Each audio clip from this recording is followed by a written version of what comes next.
Hey, welcome back everybody to this week's video discussion board topic on Web 2.0. All of my sites and resources I use for this week's discussion can be found in the comments below. So let's jump into the questions asked this week. Describe the podcast that I listened to. I listened to Where Are All the Aliens, a podcast by Stephen Webb. It was a TED Talk daily.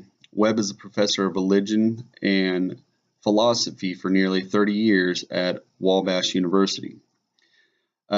His TED Talk starts off about him discussing all the things that had to take place in on our planet, in order just to get to where we are now in our evolutionary process, all the way from the Big Bang to our goals of traveling once unimaginable distances through time and space. He discusses all the events, the major events that have made life on our planet possible, and just how astronomical those chances were to occur, and then how much more astronomical the chances were that that process would ever be able to be duplicated. He talks about 4 key barriers that a civilization would need to overcome in order to be able to host a communicative civilization. First is habitability, the ability, the Goldilocks zone that a planet must be in order to sustain life. Abiogenesis, the creation of life from non-life, is the second barrier. These are the building blocks of life that are needed for the creation of life to even start. The third, if it's made it this far in its development, is the development of technological advanced civilization. He makes the argument that maybe there might just be aliens already here on Earth, because according to one study in 2011, elephants can cooperate to solve very difficult problems. So we have organisms on this Earth that are a lot more complicated than we once thought. And that brings us back to the evolutional portion of it, and space travel just isn't part of evolution's end goals. The final barrier that would be the ability to communicate across space. So for us, it would be the ability like that we have satellites or telescopes or things that allow us to see beyond just the naked eye. He claims here that if there are life forms out there, that maybe instead of reaching out to us, they stay focused on their own space. Or maybe they have already seen us and fear that encountering a hostile and dangerous civilization would be harmful to theirs, so they just keep to themselves. At this point, Mr. Webb goes on to make points that we should just appreciate the fact that we are where we are now in the universe, and that it's okay to be alone in it. We should just be lucky to have been able to make it past all these very difficult and highly unlikely scenarios to get to where we are today, and just be happy with the fact that how fortunate we are to be where we are and just aware of our presence in the universe.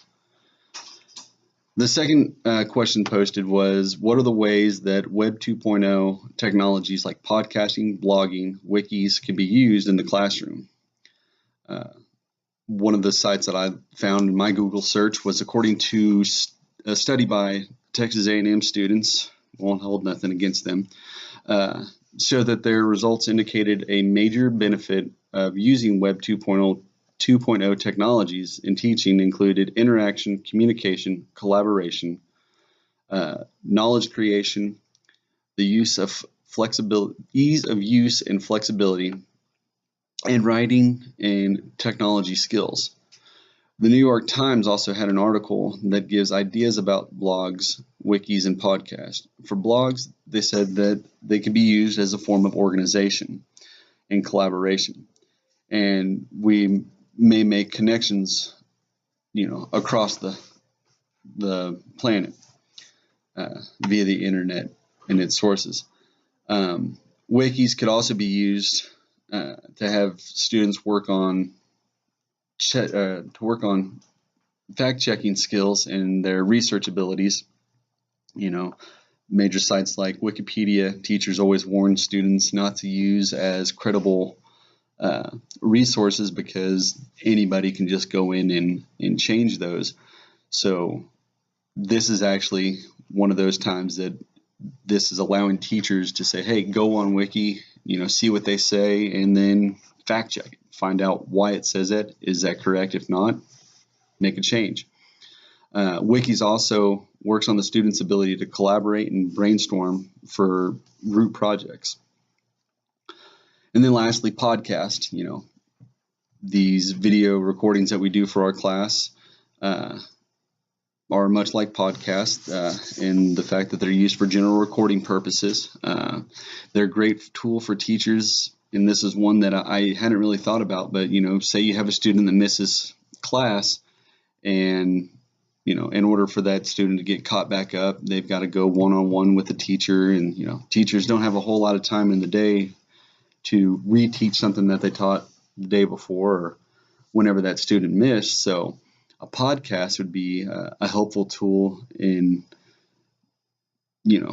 those students that miss would still have that one-on-one type connection and allow them to learn from the teacher as if they hadn't missed school. They also add another dimension to what would be a traditionally boring slideshow or presentation, and it just makes them more interesting. Excuse me. This says, should social networking applications like Facebook, Twitter, YouTube, Instagram, and etc. be allowed in the P12 educational environment? Why or why not? Personally, I feel that these applications could be very useful in the classroom, but just like a lot of things outside your standard textbooks, they'd have to be monitored and carefully chosen on when and how they would be used.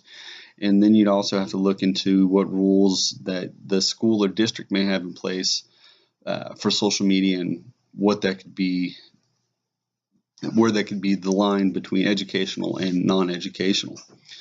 Social media sites are a great way to boost or show a large group of people outside your usual group of school followers what's going on in your classroom, or if you have a closed group for your class, it's a way to keep parents caught up in real time on your day-to-day activities and things that your child's participating in. Now, applications like YouTube, Instagram, for instance, it's difficult to say because they can be useful. There's a lot of educational information on YouTube, but it's one of those, again, kind of like the wikis, you just got to kind of check your sources on that and where you're getting that information. If one were to follow a university's research group, or like TED Talks, those are things that have an educational purpose and can be used in and out of the classroom. I really haven't used Instagram a whole lot, but that's more of a, look at a picture of my food that I got at a restaurant last night type thing. So I don't really know where that would sit well in the curriculum. The question 3 was, which cloud-based bookmarking tool did you utilize, and what were our thoughts after using it? After looking at the list, I chose Reddit. I've heard of Reddit before. I don't really recall ever actually using it, but so I used it for this. I was like, my password is also in the comments below. You can go see what I've decided I thought was bookmark worthy. As far as my thoughts on it, though, I was a little overwhelmed with everything that just came flying at you. There's a lot of information that I was unaware of.